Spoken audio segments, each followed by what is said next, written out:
Kalau saya akademisi, pengalaman empirik mungkin kurang, makanya saya bergabung di BPJ Surabaya ini, saya dapat banyak insight dari teman-teman praktisi sehingga oh gini faktanya di luar, ini luar biasa. Pertama harus memang siap berkontribusi ke masyarakat, kemudian siap berbicara baik gitu. Jadi secara track record kita tidak pernah jadi netizen yang julid. Nah, seperti itu gitu penting ya. Apalagi saya langsung humas gitu ya. Selama kita semua ingin ingin bagaimana berkontribusi Indonesia bicara baik gitu ya. Mari kita sama-sama silahkan bisa gabung juga dengan kita di sini gitu ya Mas Fadli ya. Perhumas Ghost to Campus ini kita teman-teman anggota dari BPJ Surabaya datang memberi materi, memberi arahan biasanya sesuai tema yang dibutuhkan. Kadang ada yang tidak bertemakan kampus ilmu komunikasi ya, kita pernah datang ke yang jurusan ekonomi, kita datangnya ke sana ngomongin apa, ngomongin personal branding, gimana sih mereka kalau udah lulus itu butuh nggak sih ilmu komunikasi, tetap butuh ternyata. Menarik banget sebetulnya kalau teman-teman atau siapapun ya yang kebetulan hari ini nonton podcast ini gitu ya, bisa gabung gitu ya. Di WPRF ini kita nggak sekedar bertukar ide dan pemikiran gitu ya, kita juga akan dapat namanya jejaring.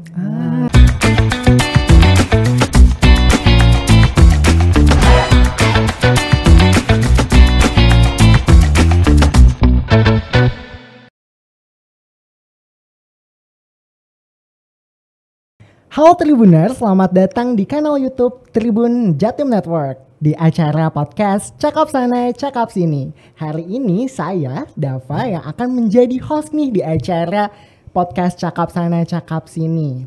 Tribuners, sekarang kita telah dihadapi dengan era konvergensi media dan Society 5.0. Tentunya perkembangan zaman ini juga menentukan arah pekerjaan ya, dan salah satu pekerjaan yang paling kompleks yang mix and match antara pekerjaan jurnalistik, administrasi dan juga marketing communication adalah pekerjaan sebagai seorang humas. Nah, di hari ini teman-teman Tribuners, saya sudah bersama Mas Mbak atau Bapak Ibu nih, kakak-kakak ya, enaknya kakak-kakak. Oke, yang sangat keren-keren yang terhimpun dalam suatu organisasi atau komunitas profesional ya terkait kehumasan, yaitu Perhumas Surabaya Raya. Mungkin boleh diperkenalkan dulu nih kakak-kakak namanya dan institusinya dari mana? Mungkin dari sebelah kanan saya. Ya. Siap. Baik, salam kenal, nama saya Andri Suryandari. Saya di Perhumas Surabaya Raya ini sebagai sekretaris gitu ya. Kalau asal institusi sih saya dari institusi pendidikan. Saya dari PENS. Dari PENS. Yeah. Oke, Kak Andri dari PENS sebagai sekretarisnya Perhumas Surabaya. Boleh mungkin yang paling ganteng, kakak yang paling ganteng. Kamu juga ganteng loh. Terima kasih. Silakan Kak diperkenalkan dirinya. Terima kasih Dava. Halo, salam kenal. Saya Fadli. Kebetulan di BPJ Perhumas Surabaya Raya menjadi wakil ketua, dan sehari-hari institusi saya sebagai akademisi di Ubara Surabaya. Oke, itu Dava. Terima kasih Kak Fadli yang ganteng dan juga ternyata wakil ketua dari Perhumas. Oke, yang terakhir kakak yang cantik ini mungkin kayaknya yang paling bersinar ya hari ini, boleh diperkenalkan Kak. Aduh, terima kasih Dava. Halo Tribuners. Nah, ini saya merupakan salah satu anggota dari Perhumas Surabaya Raya.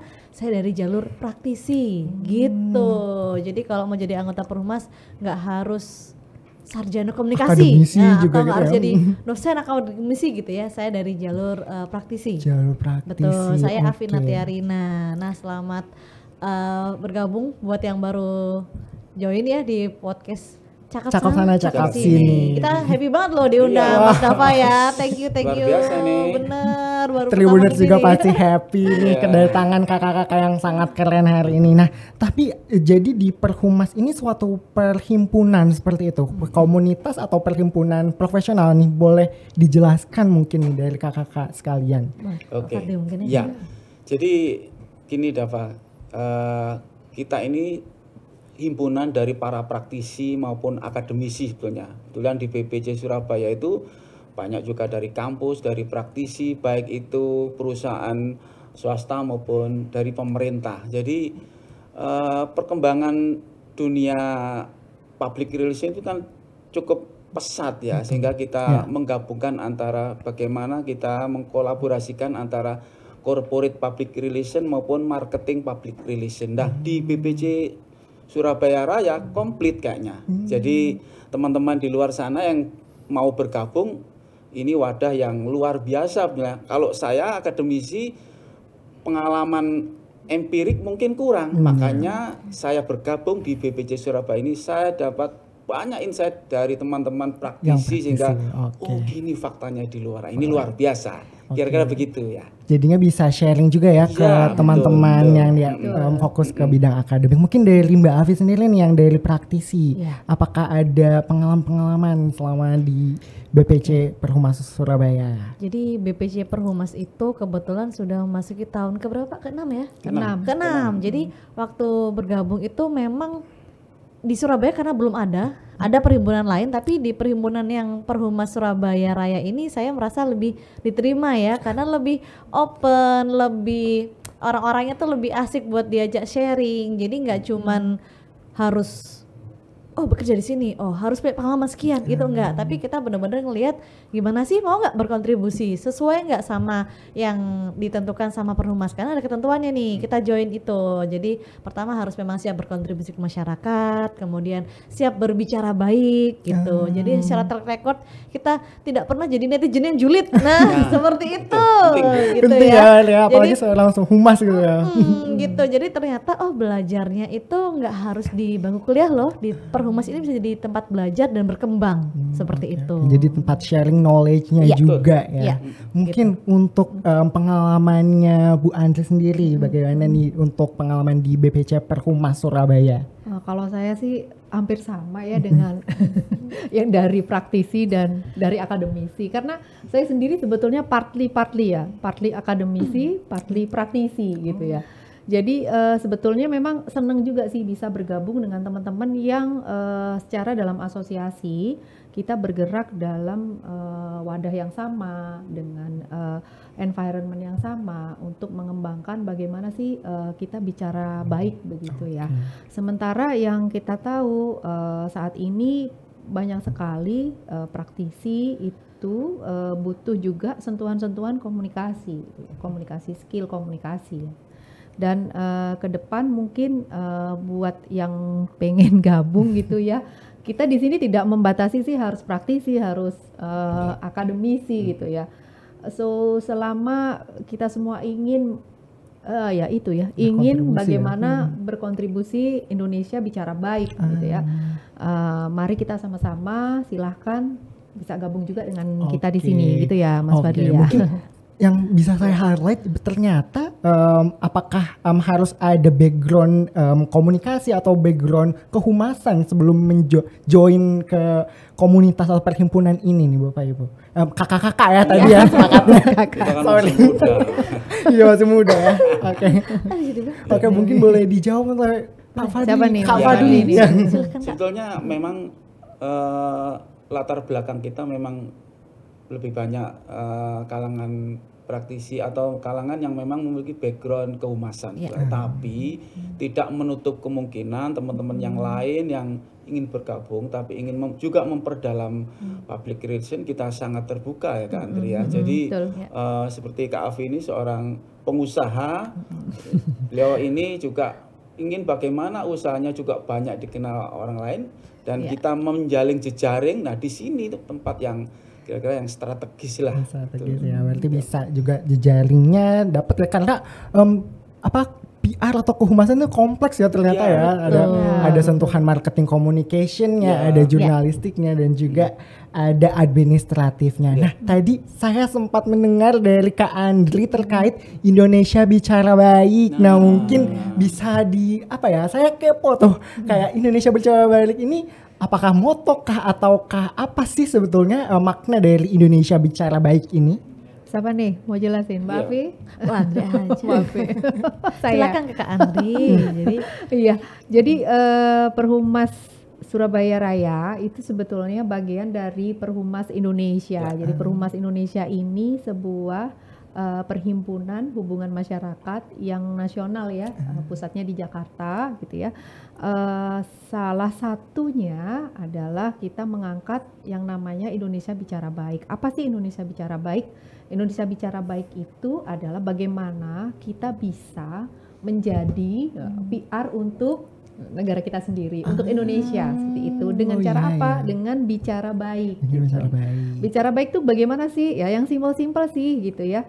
Salah satunya adalah ketika kita menyampaikan atau kita mengkampanyekan tentang bagaimana baiknya Indonesia gitu ya. Lalu yang kedua dengan cara apa lagi? Dengan cara bagaimana sih belajar untuk menyampaikan ide-ide gagasan baik itu yang berhubungan dengan bidang-bidang komunikasi maupun bidang-bidang kehumasan atau bahkan bidang-bidang yang lain gitu ya, dengan cara yang baik seperti itu. Jadi Indonesia Bicara Baik ini maknanya sangat luas begitu.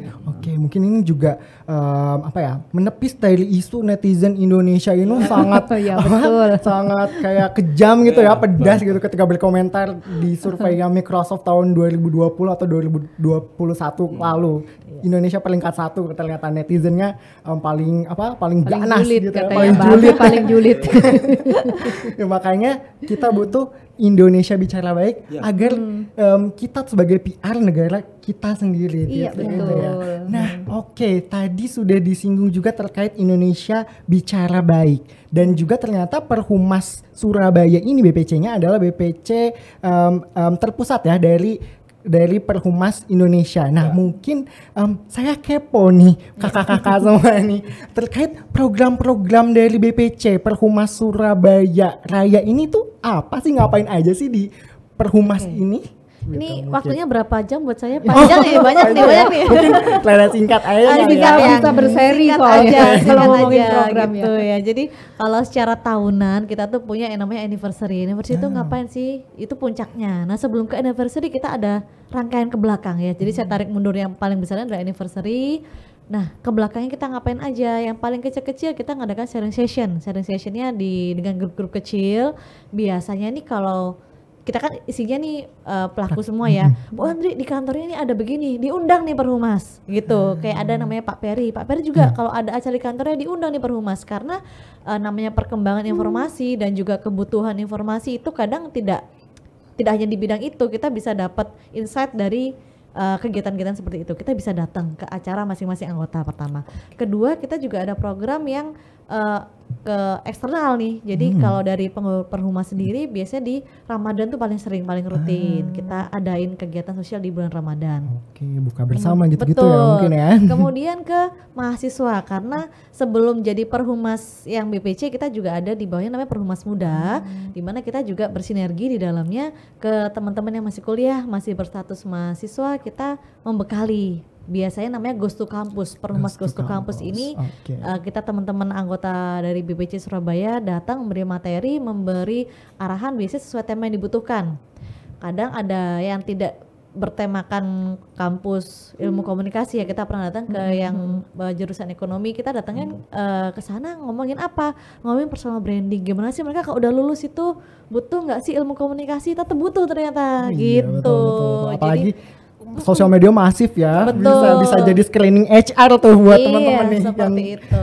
Dengar boleh dilanjut. Betul. Jadi kira-kira itu separuh dari program kita ya. Jadi kalau mau tahu detail kepoin aja di Instagramnya kita ya. Gitu ada Instagram ya ternyata. Ada beberapa channel nih. Ada cari Perhumas Surabaya Raya itu ada. @Perhumas Surabaya Raya. Informasinya detail ya di situ ya. Kalau akunnya @Perhumas SBY ada S @Perhumas SBY. Itu sih. Menarik ya Tribuners terkait program-program kerja dari BPC Perhumas Surabaya Raya ini, dan yang aku highlight nih ternyata ada juga komunitas di bawahnya, ada Perhumas Muda Surabaya Raya, betul. Dan itu ternyata banyak ya sharing-sharing dilakukan di situ oleh BPC seperti itu. Betul sekali Dava. Dan kira-kira apakah ada event atau program yang terdekat nih dari BPC Perhumas Surabaya? terbesar dan kayaknya kita terpusat ke nasional ya. Dunia sebenarnya Bu ya. Internasional. Kebetulan Indonesia jadi tuan rumahnya. Bu Andri bisa cerita nih. Oke, boleh nih Bu Andri, silakan. Kak Andri. Kakak, ibu, emak gitu ya. Kak Andri aja. Boleh silakan Kak Andri. Boleh. Jadi kalau dilihat sih sejarahnya sebetulnya dari tahun ke tahun kita tuh ngadakan yang namanya Konvensi Nasional Hubungan Masyarakat Indonesia. Jadi namanya tuh KNH gitu ya. Di KNH itu kita ngapain aja? Di KNH itu ada kegiatan salah satunya adalah bertukar ide dan pemikiran tentang bagaimana perkembangan kehumasan atau ke-PR-an gitu ya. Baik di daerah maupun dalam skala nasional gitu. Itu kenapa tadi katanya Mbak Vi bilang acaranya gede nasional gitu ya. Nah, kebetulan tahun ini Indonesia ditunjuk sebagai tuan rumah untuk kegiatan World Public Relation apa ya namanya? Aku lupa. Forum 2024, betul. Sorry, WPRF singkatannya. Saya lebih hafal singkatannya daripada kepanjangannya. Karena kece ya. Oh ya. Karena gini, menarik banget sebetulnya kalau teman-teman atau siapapun ya yang kebetulan hari ini nonton podcast ini gitu ya, bisa gabung gitu ya. Di WPRF ini kita nggak sekedar bertukar ide dan pemikiran gitu ya, kita juga akan dapat namanya jejaring. Itu yang penting ya. Mahal banget. Lagi internasional. Itu mahal banget ya, karena ini internasional dan sudah bisa dipastikan yang akan hadir nanti selain dari beberapa negara seperti Eropa, Amerika begitu ya, dan di Asia. Dari Indonesia sendiri perhumas BPC yang ada di Indonesia kurang lebih ada sekitar 18 ya. Di Indonesia akan hadir juga ikut meramaikan gitu. Dan ini akan menjadi forum diskusi dan forum untuk menelurkan ide besar ya tentang tren kehumasan ke depan. Kehumasan ke depan ya. Mungkin apakah dibantu AI, pengembangan teknologi kan banyak ya. Ada beberapa section sih sebetulnya. Ada mulai dari akan ada kegiatan yang sifatnya itu simposium gitu ya. Jadi kegiatannya tuh seperti skala simposium, jadi diskusi gitu ya untuk tema-tema tertentu yang menarik. Ada juga kegiatannya tuh beragam ya Mas Fadli ya. Ada juga yang ini ada tour juga, ada lombanya juga. Ada lombanya juga. Dan itu melibatkan perumas muda. Gitu. Jadi memang bersinergi semua nih ya di acara WPRF ini. Betul, melibatkan mereka untuk ya sambil sebagai lab juga sih. Mereka kan juga perlu juga ya belajar untuk bagaimana sih kalau eventnya itu di level nasional, internasional gitu. Dan satu lagi Kak Andri. Iya betul. Itu teman-teman Perumas Muda Surabaya terlibat di kepanitiaan loh. Luar biasa. Mereka akan terlibat secara penuh di Bali nanti tanggal berapa kan? Iya, tanggal berapa nih kira-kira? Acaranya di tanggal 19 sampai 22 November. Ya, 19 sampai 22 ini masih cukup nih waktunya nih, masih bisa lah ya bulan November. Bulan ya. Nabung dulu mungkin ya. Nabung dan yang lebih penting itu yang lebih penting itu kita benar-benar ngekat karena kan di November itu saya yakin sih kan akhir tahun biasanya kegiatan tuh padat-padatnya gitu ya. Justru karena kita infokan di awal gitu ya, jadi bisa nih diagendakan di awal ini untuk saya harus datang nih ke acara WPRF di 19 sampai 22. Mumpung di Indonesia. Kalau WPRF-nya ternyata di luar negeri lain kita harus berbiaya. Biayanya bisa double-double ya. Jadi sering diundi gitu ya. Tempatnya mumpung di Indonesia nih Tribuners nih jangan lupa.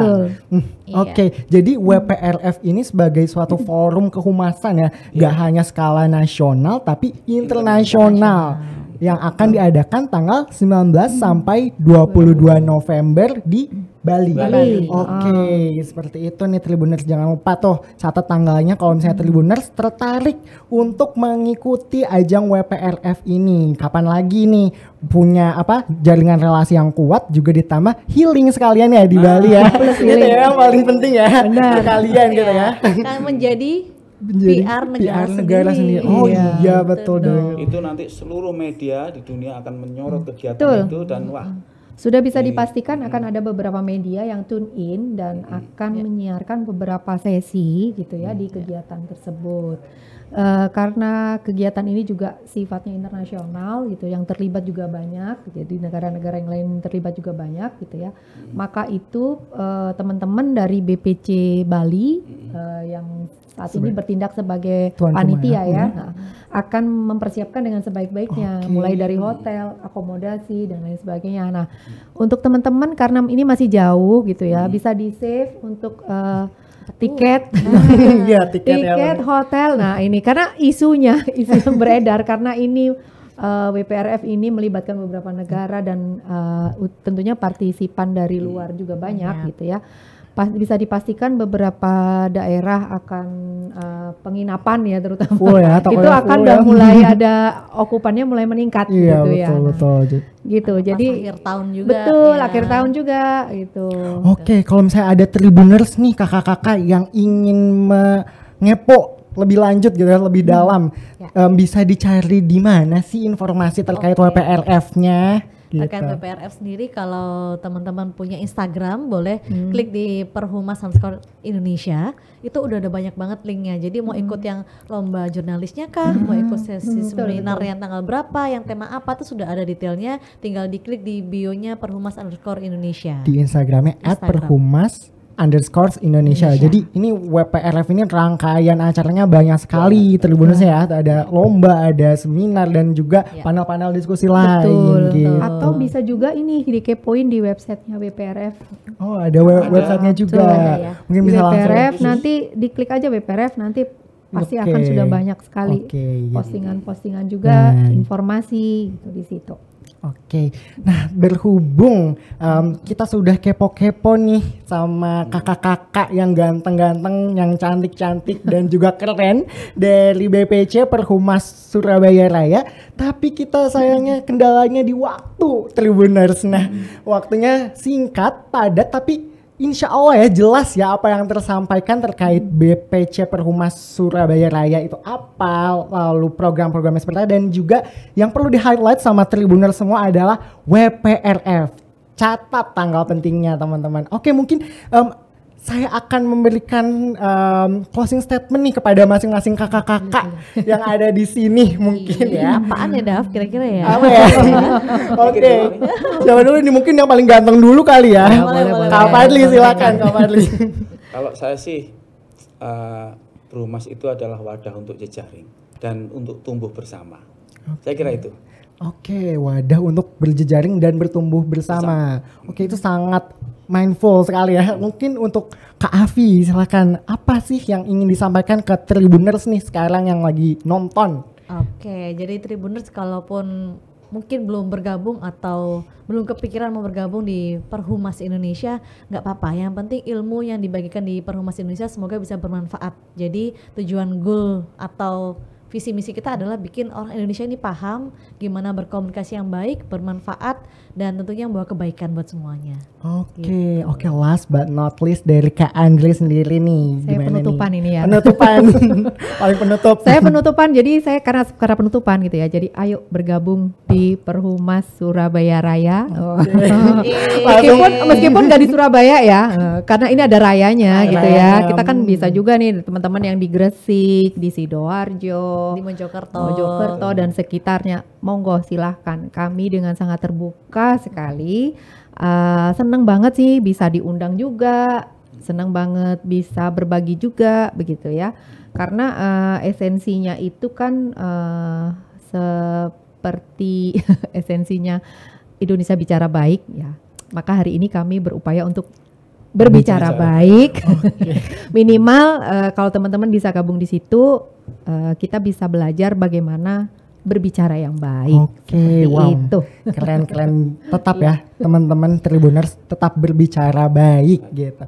Oke, terima kasih kepada kakak-kakak BPC Perhumas Surabaya Raya yang sangat mindful lagi ya sharing-sharingnya. Ya, Dava, justru kita yang terima kasih ya. Iya, benar banget. Kalau kita diundang di Tribun News ya. Oke, mungkin saya mau ini ya closing juga nih.